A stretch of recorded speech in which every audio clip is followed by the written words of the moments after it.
The Owl House is a show which feels so tightly written. It seems everything has a plan, which is find out later in the show. And I'm sure that would have happened for everything we see, but Disney came in and canceled a season of the show.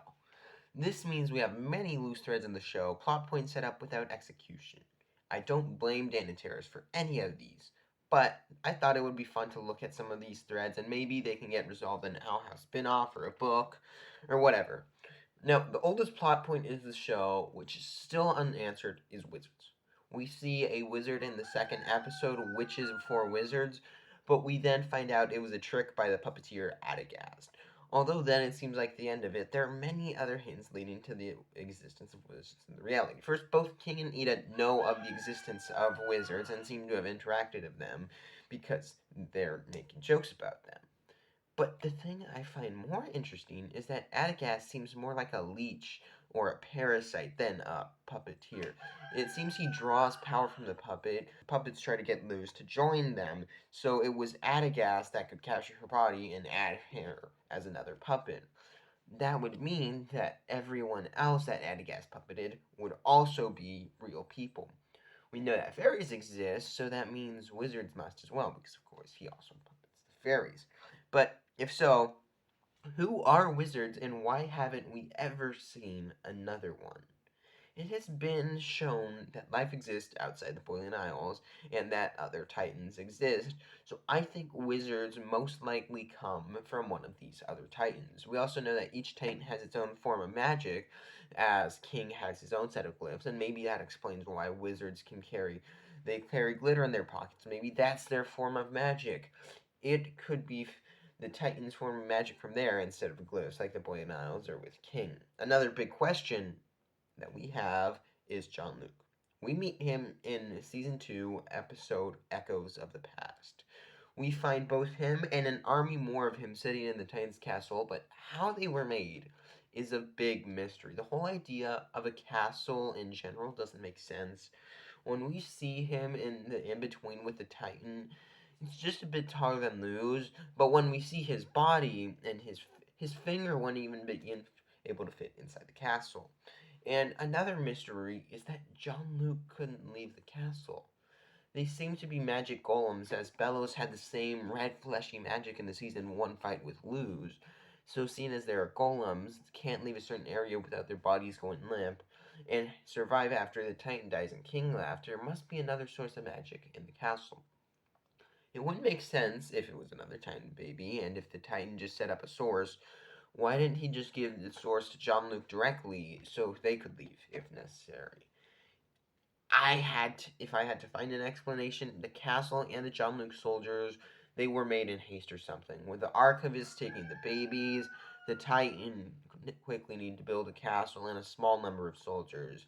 There wasn't enough time to make the castle the size for the Titan, explaining why it's so small. The magic, I still don't understand the magic, but I guess if demons were born out of the Titan with his magic, he could have put a source in the castle, but I still don't like that explanation. But I think there needs to be a source for the John Lukes, or else they'd be able to escape with King and still be living. As I said earlier, life exists outside of the Boiling Isles. There have been many occasions of seeing other Titans from the background, or even when we went with Titan Trappers, but it seems land exists in other ways. For example, the Titan's Castle's island. That one green forest we saw in the Demon Realm is far away from the Boiling Isles and isn't connected to any Titan. We know other islands exist with life, like the Titan Trappers, but there are a few questions, and they arise because of it. First of all, why didn't Ida go there? When she went to John Luke Island, we saw her at first.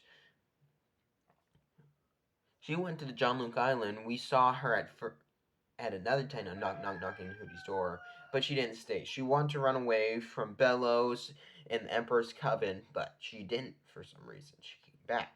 I also remembered that wizards could be from one of these islands, but my main question is why more people don't go. Both can easily travel through the Boiling Isles, as we see in Separate Tides, and Luz gets it running just on basic magic, and you don't even need that, so why don't the wild witches go to these other islands instead of being prosecuted?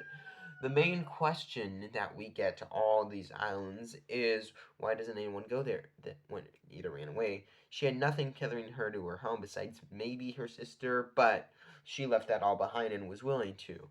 And the wild witches who are being persecuted, they should be leaving. And the journey can be made if at the very least a few wizards are in the Poison Isles.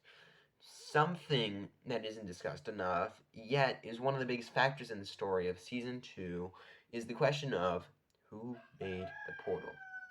Could be Philip because if he won in King's Tide, that would have been the first time he's back in the human world, which is why Luz would go with him because it's been 400 years.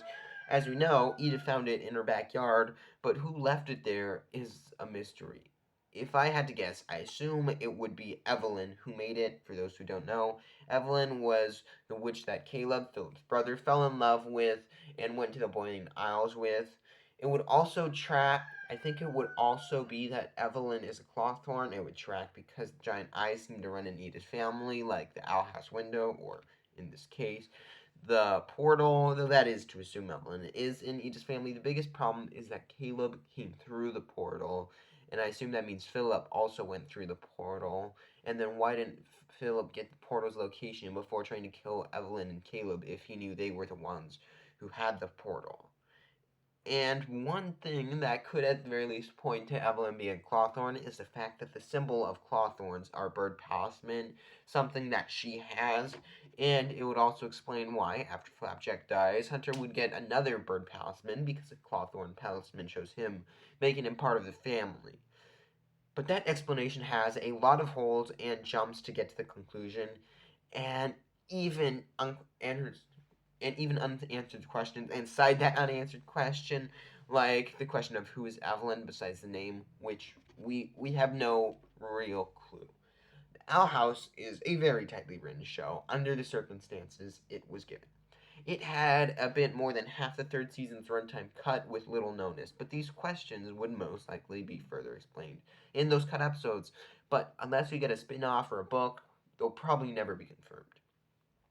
But it has provided me, as well as those fans, a lot of space for fun speculation. So make sure to tell me how you would explain these questions, or if I missed something in the were explained, and we did get an answer, and your thoughts on my theories as well.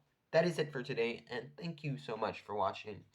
Now, I have been talking a lot about animation these past few months, but I have been working hard in the background on an 11-minute short film coming out on Sunday called SPIs. The trailer is out now, so please check it out, and of course on Sunday, make sure to watch the video, so subscribe or turn on notifications to support me and all the time that went into it. I am very happy with it, so please watch it. Let me know what you think.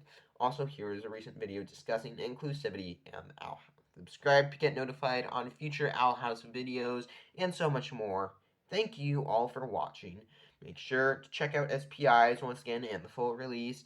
I have been Fictional Fanatics. I'll see you in the next one. Until then, bye!